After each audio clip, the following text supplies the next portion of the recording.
Son visage est apparu en octobre dernier, dans cette vidéo postée sur Internet. Sur un fond noir portant le sigle d'Al-Qaïda au Maghreb islamique, Gilles Le Guen met alors en garde les présidents français, américains et l'ONU contre une intervention au Mali.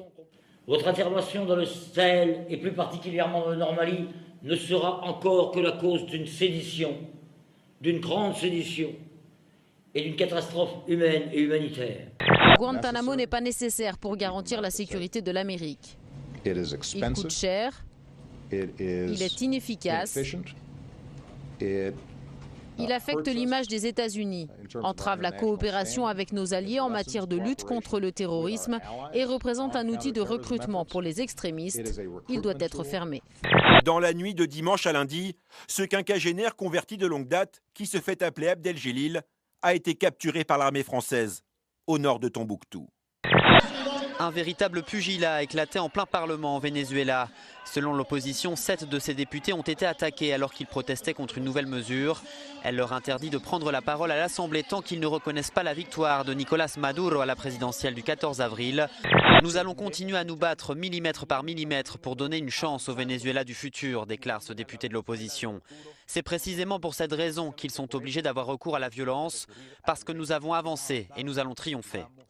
Les militants en ont marre de l'affaire Cahuzac, mais tous la commentent au moment de mettre le bulletin dans l'urne. Tu n'es pas le premier homme politique à avoir menti. Il y en a d'autres, des célèbres, qui ont menti autant que lui.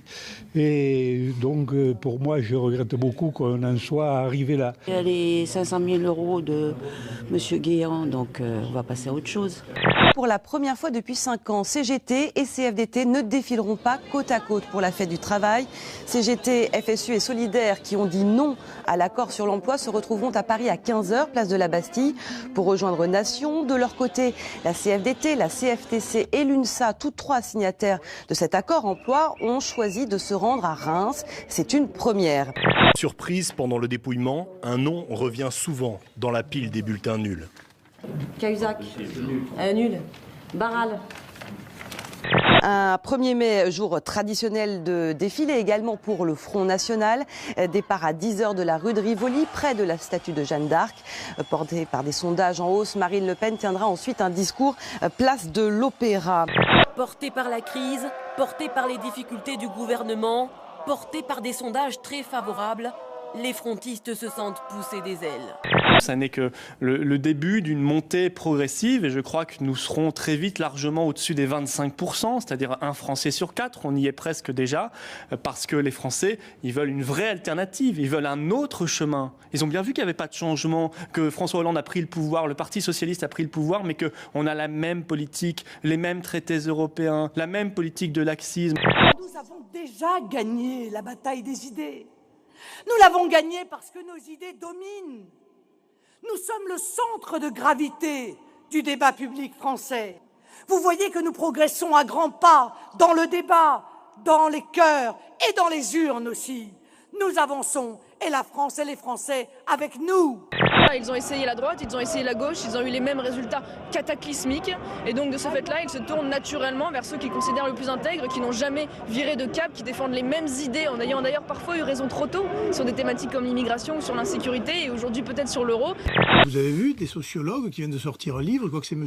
Todd oui, qui vient de faire un livre en disant si M. Hollande veut rentrer dans l'histoire, il faut qu'il sorte la France de l'euro, sinon il est perdu. Eh bien je suis heureux de voir que Marine Le Pen aujourd'hui est rejointe par un certain nombre d'économistes, de sociologues sur cette question qui va animer, je pense, le débat français dans les mois qui viennent.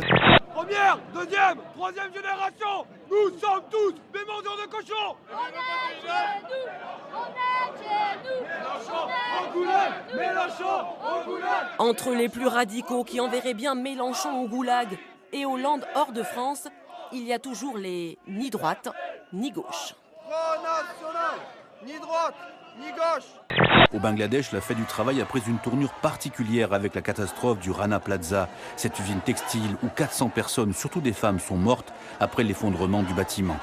Dans ce pays où les ouvriers gagnent 1 euro par jour et travaillent 6 jours sur 7 avec le risque de mourir au travail, certains réclament des solutions radicales contre les patrons et les donneurs d'ordre responsables de cette tragédie. Une image très impressionnante en Afghanistan, celle d'un Boeing 747 qui venait de décoller lundi de la base militaire de Bagram, avec à son bord 7 membres d'équipage.